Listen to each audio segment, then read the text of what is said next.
Hi, I'm Rachel Senes with City TV, and welcome to Inside Santa Barbara, Santa Barbara's only news magazine show. We bring you up to date on the city's most significant issues, projects, and events. Today we are coming to you from Earth Day here at the County Courthouse Sunken Gardens. Earth Day is hosted by the Community Environmental Council. This year's theme is Reduce Your Eco Footprint. The event emphasizes personal ways to reduce your impact on the planet, along with displays about renewable energy technology and advanced fuel vehicles. We'll tell you more about Earth Day throughout the show, but first, our top story. The city is updating its general plan called Plan Santa Barbara. The city and community members are discussing past and present development trends, as well as the city's potential growth in the next 20 years. Up next, we show you where the process stands right now and how you have the power to help shape the future of Santa Barbara. Musical entertainment, fresh produce, and friendly people. For many, going to the downtown farmers market is a Saturday tradition. But at this farmers market, people took home more than just flowers and fruit. They also got a whole bunch of Plan Santa Barbara. We're doing outreach to people. The farmers market is something that people love about the community, and there are people here interested in the future of Santa Barbara. We have this development trends report that we just recently put out. We would like people to learn about that information. It'll be valuable as we progress through the remainder of the process. There's a lot of information in that report looking at the last 18 years, and from that we can learn what do we like and would we like to continue and where would we like to make some adjustments. We do acknowledge that the report appears to be a very valuable document. The Development Trends Workshop is designed to bring critical information out to the community and to the Planning Commission, so we have a foundation for discussing the critical questions about future growth with the Santa Barbara community. Critical information that addresses the concerns of individuals and groups. It's very important because what we're talking about is our future and how we want to preserve Santa Barbara's unique character. We don't want to look like every place else. We don't want to be like Southern California. Well, this is the way for people to be involved, to find out what the policies are, what kind of projects are pending, and try to influence the ones that we like and try to get some influence in the aspects we don't like. The Development Trends Report is an interesting report which catalogs pretty well what has happened in the last 20 years. So it's a good beginning, but there are a lot of issues which are still out there that need to be addressed. While new issues have emerged since the last general plan update, others are as timeless as classic Santa Barbara architecture. One of the main concerns that people have had lately has to do with the building heights and the volumes in Santa Barbara. The buildings that are being created right now are within the rules that were set in the 1990s in the general plan. So really what we're seeing now is the outcome of the general plan from 10 years ago. So people that are interested in that really need to be participating in the current general plan, because that's where things can be changed and can have their outcome both in a few years hence, but also 20 years from now. And now what we're concerned about is what type of growth is occurring, and is that type of growth consistent with the community priorities of 2008, and do we really need to look at some other policies or adjustments that would help achieve that result. After the public got a chance to absorb all the information from the Development Trends work session, public workshops were held to continue the planning conversation. And I suggest we look at transportation and look at the kind of density required to have feasible public and alternative transit to work, and begin to look at that as a marker for what our housing requirements might be. There is also a concern with the jobs housing imbalance, particular with the amount of commercial growth. At these public workshops, participants discussed the Development Trends Report and possible adjustments that need to be made. The first 35 pages of text gives an excellent description of the decisions and choices we made in the past and the unexpected consequences of many of them. Discussion groups had the chance to focus on questions about future policy considerations regarding living within our resources, community character, transportation, and housing. This summer, another series of workshops will give the public an opportunity to discuss draft policy options, yet another chance for people to help shape the future of Santa Barbara. The more people, the more diverse kinds of people are involved in the process of, making it a better community, the better. I'm a firm believer in democracy. This process is more important than most people can really consider. In the next 20 years, what's going to happen energy-wise in this country is going to totally change the fabric and the nature of our economy. How we grow our food, how we deliver our resources, how we move about the community, and what the economic vitality of each of our communities is going to be severely challenged. There are so many opportunities for people to talk about this process all along until it's right before the City Council to be implemented. But it's only the people who show up whose voices are really going to be heard. I've lived all over the world and come back to Santa Barbara because that's what I love. It's not too late to get involved in Plan Santa Barbara. Log on to uplansb.org. Well, we are enjoying one of Santa Barbara's biggest community events. Earth Day. As part of the event, every Santa Barbara MTD bus and electric shuttle is offered for free from and to any location. Well, when it comes to aircraft, the sky's the limit. But at our own Santa Barbara airport, the limiting factor has long been the ground. Up next, Inside Santa Barbara's Dominique Blocker shows us how the airport has completed a number of major safety projects, all while improving the sensitive habitat of the Goleta Slough. The Santa Barbara airport has been buzzing. And not just because of the over 1 million people that fly in and out of SBA each year. Over the past 3 years, the airport has been working to complete 9 airfield safety projects, as well as a number of smaller improvement projects.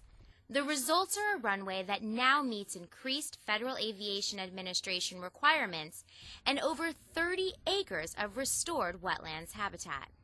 This was the culmination of 28 years of planning, collaboration, and working with many people and agencies to have our runway safety area project approved. Completing the $35 million airfield safety project has been a priority for the airport ever since the FAA increased the regulated runway safety area in the late 1970s. But because SBA's runway is sandwiched between Fairview Avenue and Tecolontito Creek, creating additional space at each end of the runway was no easy task. Almost half of our property is a Goleta Slough Ecological Reserve, and to have an ecological reserve reside next door to an airport and have their interests and needs not conflict is very difficult and requires a delicate balance. In order to complete the airfield safety projects, the airport department took a collaborative approach, reaching out to the community. They soon realized that the changes needed at the airport could actually benefit the ecologically important slough. In the end, over 30,000 native plants were grown. They addressed the sedimentation problem, and habitat was restored. They even included a public education element with the creation of the Goleta Slough Overlook that anyone can come and visit. The benefits of relocating Tecolontito Creek and shifting the runway were seen even before the project was complete. In June of 2007, a private passenger plane with 15 people on board was unable to take off and skidded off the end of the runway at over 100 miles per hour.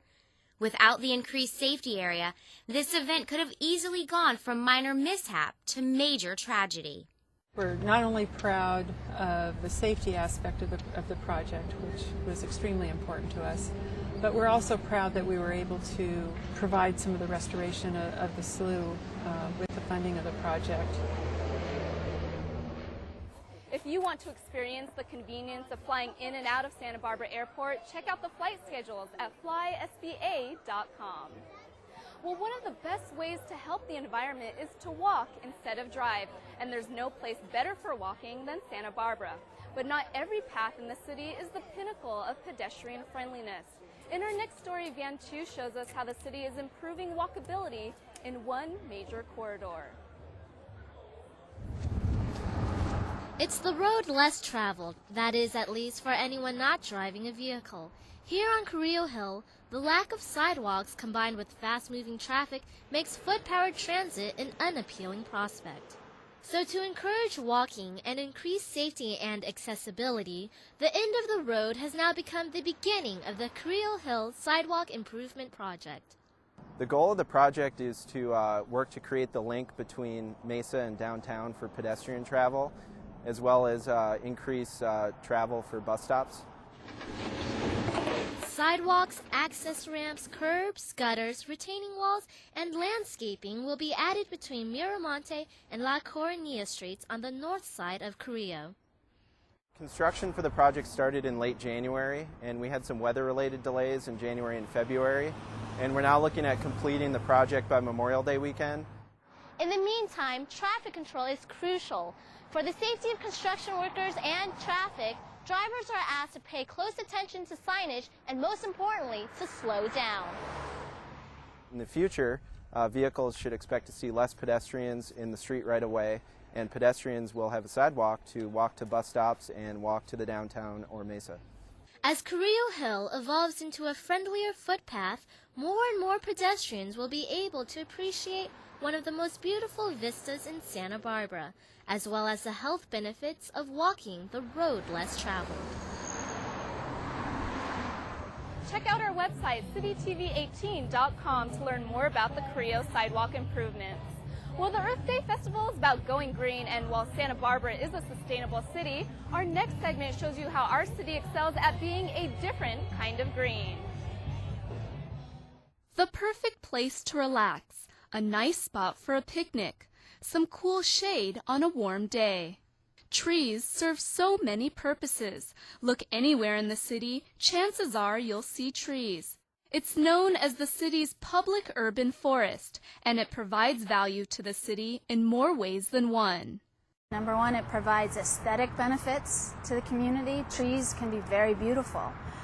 Trees can also provide economic benefits. When you're in a neighborhood or residential area that has a mature canopy, it also benefits the economic value of that neighborhood. Trees provide environmental benefits in terms of filtering air pollution. They can also reduce stormwater runoff rates. And then from an energy conservation benefit, having trees that shade areas, particularly in the summertime, can reduce our needs to use air conditioning. Going back in time, we can see the roots of the city's urban forest run deep. Here's an old photo of the palm trees on Cabrillo Boulevard. Today, they stand tall along east and west beaches. This is Alameda Park in the early 1900s. Here's what it looks like today, filled with many diverse trees. And the historic Morton Bay fig tree, shown in this photo with city employees in 1954. Today, it is over 130 years old and provides nearly half an acre of shade. Throughout the years, Santa Barbarans have reaped the benefits of a diverse urban forest, and they have the city's horticultural forefathers to thank for that. Augustus Boyd Doremus was appointed the first park superintendent in 1902. Because Doremus was responsible for so many of the trees that helped form the identity of Santa Barbara, he became known as the father of Santa Barbara parks. Dr. Francesco Franceschi was another popular horticulturist back in the day. He introduced a variety of new species of plants to Santa Barbara, many of which he planted himself. We're very lucky to have those two forefathers as leaders in going through and actually setting the pace and making Santa Barbara what it is today in regards to our horticultural heritage. The city has been designated Tree City USA for the last 28 years running. This designation recognizes the accomplishments of an aggressive city tree program. The Forestry Division of the Parks and Recreation Department is responsible for about 45,000 trees in city parks and streets. The Forestry Division enforces ordinances regulating trees on public and private properties. Without those regulations, sometimes people will do things without really understanding the full impact of their actions. And the reason why we have an urban forest is we want it to benefit the entire community. And we need to think in a broader sense. Trees are divided into two categories: setback and street trees. Setback trees are those between the public right-of-way and a building, depending on zoning. Municipal code states that setback trees cannot be pruned so that it alters its natural character significantly or reduces the tree by a third. As for street trees, municipal code states that they cannot be pruned without a permit. And when people don't abide by this ordinance, trees and the community pay the price. Take, for example, these southern magnolia trees on Nopal Street at Anapamu. They have been illegally pruned without a permit. And if you look closely, this branch was cut in the middle versus at the juncture of another branch. This kind of pruning inhibits a tree's natural ability to heal itself. Just like people, when surgeons operate on people, they know just where to cut so that people can heal the fastest. That's why it's important to do the same thing on trees. Getting a pruning permit starts with a simple phone call. We look at the situation and determine whether pruning is appropriate for the tree. Then if it is, a permit is issued. That permit does require that you hire a qualified contractor to do the work. That contractor has to have a valid contractor's license. You cannot do the work yourself. There are also procedures for the removal of setback and street trees.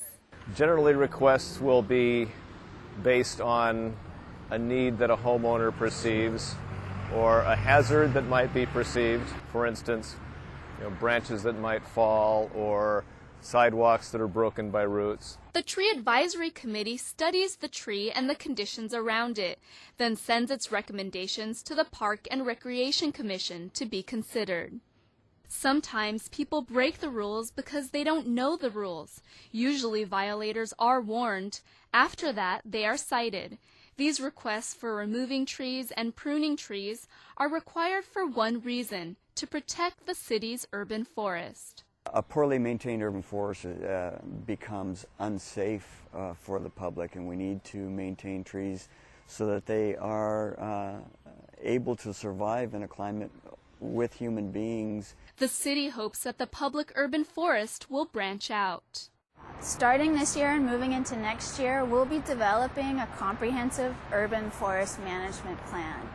The basis starts with our street inventory, which we recently completed, but what we'll be looking at is where we want our urban forest to go over the next decade, what we want it to look like, where we want it to perhaps change and be enhanced, and then also to better value it so we can put actual dollar value to the economic benefit of our urban forest, social benefit of urban forest, and then also the environmental benefit. So when it comes to the future of the city's urban forest, the sky's the limit. For more information about the city's tree programs and regulations, call 564-5433. Well, one Santa Barbara neighborhood is also doing their part to take care of the earth on a more intimate level. City TV's Vian Chu joins us in for a morning of neighborhood improvements. If picking up trash and pulling weeds doesn't sound like your idea of fun, you might want to ask these people what they think. Because when you're in good company and working for a good cause, a little work can be a lot of fun. For hundreds of volunteers, this spring cleanup in the Westside neighborhood wasn't just about sweeping sidewalks. Most importantly is to get the neighborhood neighbors involved and build a sense of ownership in these communities. Despite busy schedules, many say it was time well spent. I have a very busy schedule and I can't always do things, and so when something happens on a day when I can really help, I want to be here. Hosted by Looking Good Santa Barbara, biannual neighborhood cleanups like these take a group effort. Over 400 community members roam the West Side in bright fluorescent vests to complete several different tasks. We're doing a cleanup, street cleanup, graffiti, litter. We're doing weed abatement. There's an electronic waste collection. We've got bike recycling. You name it, I think we're doing it today. The Parks Division planted over 40 trees along several blocks of the Lower West Side. The Streets Division picked up shopping carts that littered the neighborhood. We have all of our divisions working together, providing different opportunities for the volunteers. And we try and make it as interesting for them as possible, as interesting as trash and cleanup can be. From picking up trash to removing graffiti, volunteers of all ages came out to lend a helping hand. Well, it's wonderful to bring the kids in because we need another generation of people who are concerned about their neighbors. It's definitely worth it to give back, and the community is amazing. Even people here we don't know we're talking to, and everyone's really sweet and grateful for what we're doing. Yeah. We really want neighbors to get out there, work, make friends. This is a great day, be out here, and start building that sense of community that's so important.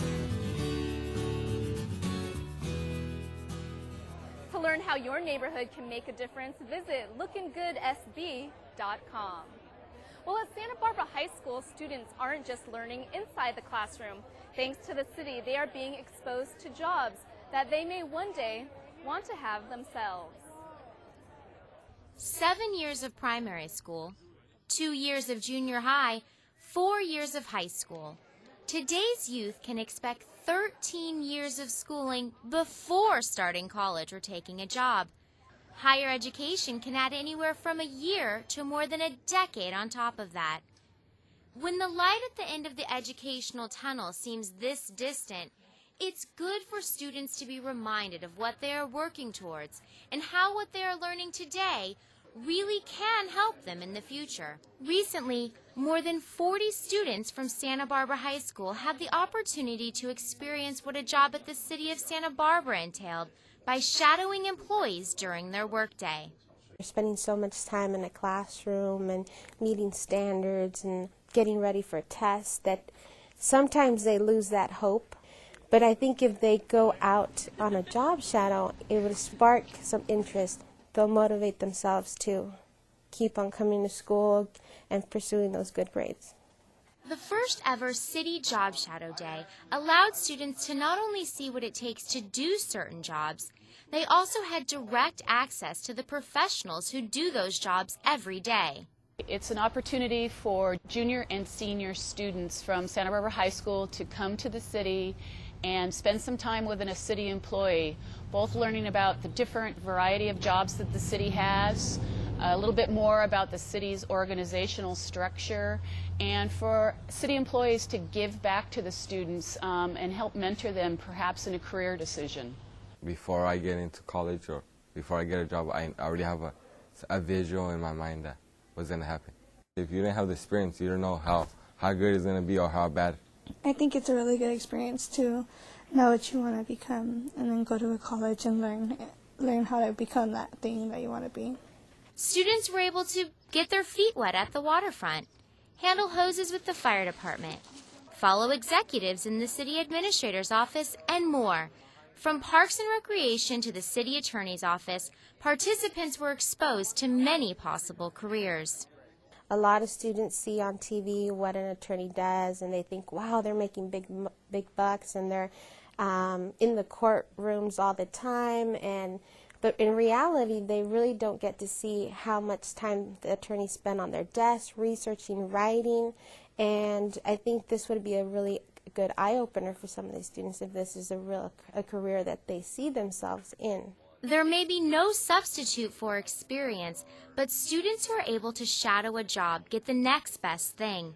According to a 2007 evaluation, 86% of students said they felt more prepared for the workplace after taking part in job shadowing activities. Good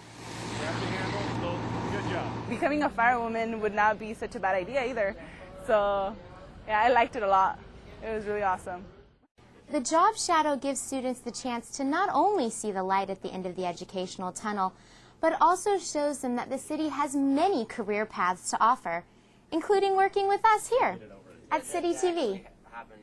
And job shadowing allows employers to get directly involved with their community and help prepare and recruit the future workforce.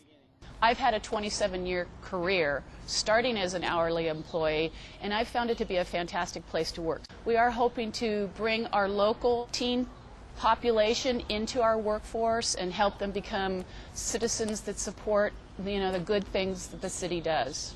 And local youth don't have to wait until after college to get experience with the city. The city is one of the biggest employers of teens in the South Coast area. We probably have between 300 and 400 hourly employees, most of them coming from our high school and early college age groups. With the success of the first Job Shadow Day, the city hopes to offer the program multiple times each year and expand it to include other local high schools.